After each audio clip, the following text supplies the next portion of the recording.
28वां अध्याय। धर्मदत्त ने पूछा कि हे देवगण, जय और विजय ने अपने पूर्व जन्म में ऐसा कौन सा पुण्य किया था कि जिससे भगवान विष्णु का रूप धारण करके वह उनके द्वारपाल हुए। तो गणों ने कहा, प्राचीन काल में तीर्णबिंदु की पुत्री देवहूति से कर्दम ऋषि द्वारा केवल देखने मात्र से ही 2 सुंदर बालक उत्पन्न हुए। उनमें से बड़े का नाम जय और छोटे का नाम विजय था। बाद में देवहूति के गर्भ से कपिल देव जी हुए और जय और अजय दोनों ही भगवान विष्णु के बड़े भक्त और धर्मात्मा हुए। दोनों ही नित्य प्रति अष्टाक्षर मंत्र का जाप करते थे और भगवान विष्णु का व्रत करते थे और भगवान इन दोनों भाइयों पर अत्यंत प्रसन्न थे और इन नित्य पूजा इनके दर्शन दिया करते थे। एक समय राजा के निमंत्रण पर देवर्षि नारद गणों सहित राज्य के यज्ञ में पधारे और उस यज्ञ में जय ने ब्रह्मा और अजय ने पुरोहित बनकर यज्ञ को संपूर्ण करवाया। यज्ञ की विविध पूर्वक समाप्ति हुई और मरुत राजा ने जय और अजय को बहुत सारा धन दिया। वह दक्षिणा लेकर दोनों भाई अपने आश्रम में वापस आए और धन का बंटवारा करते समय दोनों भाइयों का आपस में झगड़ा हो गया। जय ने अजय से कहा कि धन के 2 बराबर भाग होने चाहिए और अजय ने कहा कि नहीं, जितना धन जिसको मिला है उतना ही धन उसका है। तब जय ने क्रोध में भरकर अजय को श्राप दिया, तुम धन लेकर नहीं देना चाहते हो तो इसलिए तुम ग्रह हो जाओगे। तो अजय ने जय का दिया हुआ श्राप स्वीकार कर लिया और जय को श्राप दिया कि तू अभिमानी है, इसीलिए तू हाथी हो जा। और नियम पूर्वक दोनों की पूजा के समय भगवान उनको दर्शन देने के लिए आए और दोनों ने भगवान से श्राप मोचन का उपाय पूछा।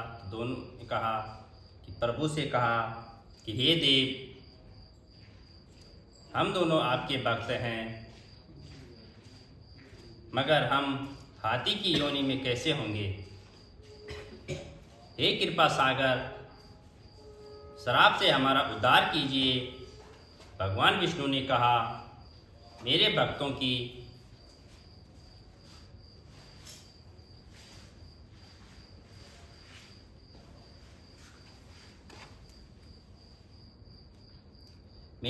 की वाणी भी कभी असत्य नहीं होगी। तो यमराज भी इसको अन्यथा नहीं कर सकते थे। पूर्व काल में मुझे भक्तराज प्रहलाद से कहने का पर स्तंभ से प्रकट होना पड़ा और राजा अम्बरीश के कहने पर 10,000 अवतार लेने पड़े थे। अतः तुम दोनों अपने श्रापों को भोगकर फिर मेरे लोक को प्राप्त होएंगे।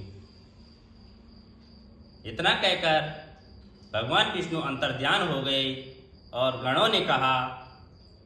तब वह दोनों गंडकी नदी के किनारे मगर एक और हाथी हुए और जाति स्मरण करने के कारण इस योनि में भी भगवान विष्णु का व्रत नियम पूर्वक किया करते थे।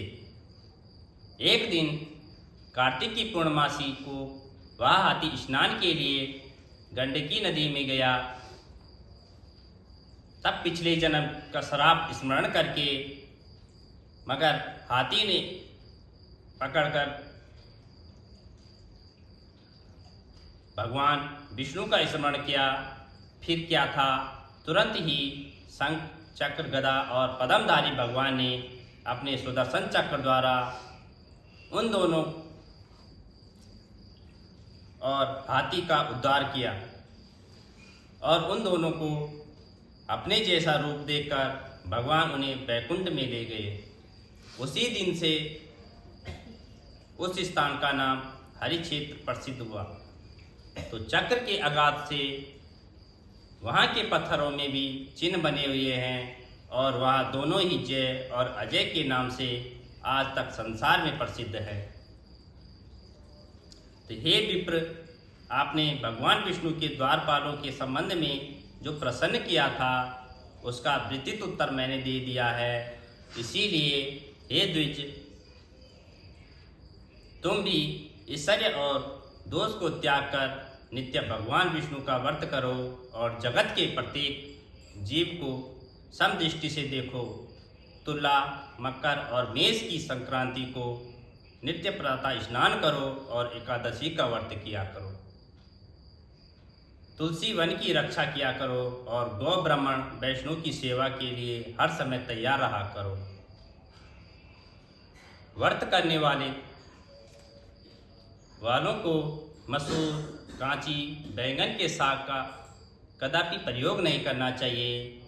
तो हे धर्मदत्त, ऐसा करने पर तुम शरीर त्याग के पश्चात हम लोगों के समान गति पाओगे। तो भगवान विष्णु का प्रसन्न करने वाले इस व्रत के समान फल देने वाले कोई तीर्थ दान और यज्ञ दूसरा कोई नहीं है। तो हे विप्र, तुम धन्य हो, क्योंकि तुमने विष्णु भगवान को प्रसन्न करने वाला व्रत किया है और जिसका आधा फल तुमने इस कलह को दिया है। तो उसके फलस्वरूप हम कलह को वैकुंठ में ले जा रहे हैं। तो नारद जी ने राजा पृथु से कहा कि राजन, इस प्रकार धर्मदत्त को विष्णु भक्ति का उपदेश देकर कलह को साथ लेकर विष्णु के पार्षद वैकुंठ को चले गए और धर्मदत्त भी उसके आदेश अनुसार भगवान विष्णु के व्रत में तत्लीन हो गए। फिर जब उनका देहांत हुआ तो उन्होंने दोनों स्त्रियों के साथ विष्णु लोग गए। तो राजन, जो कोई भी प्राचीन काल में इस इतिहास को सुनता है और सुनाता है वह अंत में विष्णु लोक को प्राप्त होता है। बोल लक्ष्मी नारायण भगवान की जय। काशी विश्वनाथ भगवान।